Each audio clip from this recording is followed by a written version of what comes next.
लगातार जो विपक्ष के नेताओं के ऊपर केसेस हो रहे हैं, छापे पड़ रहे हैं, रेड्स हो रही हैं इनकम टैक्स की, सीबीआई की, ईडी की, ये कहीं ना कहीं सवाल को जन्म देते हैं कि ये हो क्यों रहा है।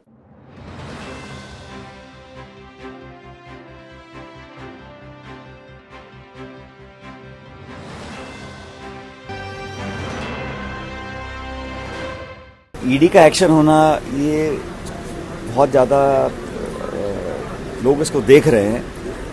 अब आप आंकड़े देख लीजिए, पिछले 5-7 सालों में ईडी का जो एक्शन हुआ है, सो कॉल्ड एक्शन, ये 95% उन लोगों के ऊपर है जो केंद्र सरकार के खिलाफ में हैं। 95% वो लोग हैं जो भाजपा के विरोध में हैं। उन पर जो सो कॉल्ड एक्शन है, कितना जायज़ है कितना नहीं है, जनता इसको देख रही है। लेकिन ये बात बिल्कुल सच है कि चुनाव से ठीक पहले इस प्रकार की कार्रवाई जब होती है तो बड़े सवाल उठते हैं कि मंशा क्या है, ऑब्जेक्टिव क्या है, ये इन्वेस्टिगेटिव एजेंसी है या एक सरकार का एक जरिया है दबाव बनाने का, प्रेशर क्रिएट करने का। लगातार जो विपक्ष के नेताओं के ऊपर केसेस हो रहे हैं, छापे पड़ रहे हैं, रेड्स हो रही हैं इनकम टैक्स की, सीबीआई की, ईडी की, ये कहीं ना कहीं सवाल को जन्म देते हैं कि ये हो क्यों रहा है चुनाव से ठीक पहले, और विशेष रूप से अपराधियों के, मतलब विरोधियों के ऊपर।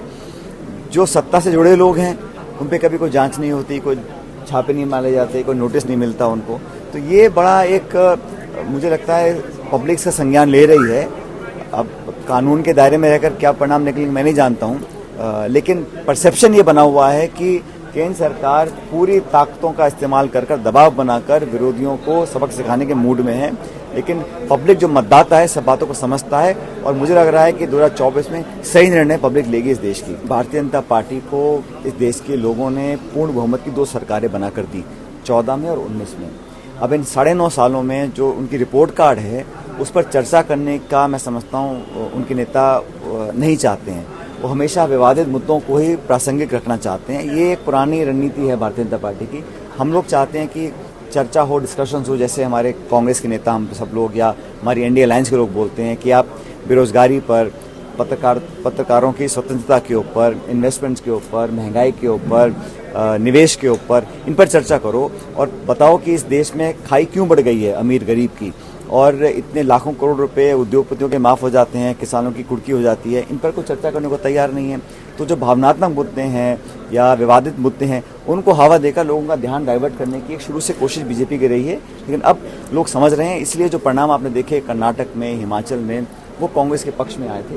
और जो आने वाले विधानसभा चुनाव हैं इस पर भी मुझे लगता है जनता हमको अपनी मोहर लगाएगी और कांग्रेस पार्टी को विजयी बनाएगी। हम लोग तो जो गलत है उसको गलत बोलना पड़ेगा, और अगर सरकारी एजेंसीज इस प्रकार की कार्रवाई करती हैं जो पूर्ण रूप से राजनीति से प्रेरित हैं तो उस पर हम लोग उसका पूरा विरोध भी करते रहेंगे। पहले भी किया है हम लोगों ने, और मुझे लग रहा है कि इस देश के लोग ये जानना चाहते हैं कि ये जो तमाम कार्रवाई है ये सिर्फ विरोधी नेताओं के ऊपर ही क्यों होती है, और इसमें कोई तेरा मेरा नहीं है। इसमें तो पूरे देश में जहाँ जहाँ लोग जो केंद्र सरकार के विरोध में बोलते हैं उसका विरोध, उस पर दबाव डालने की एक कोशिश केंद्र सरकार करती है कि जो भी कानून है, जो भी पॉलिसीज़ हैं वो एक जैसी होनी चाहिए, कोई पक्षपाती भेदभाव नहीं होना चाहिए।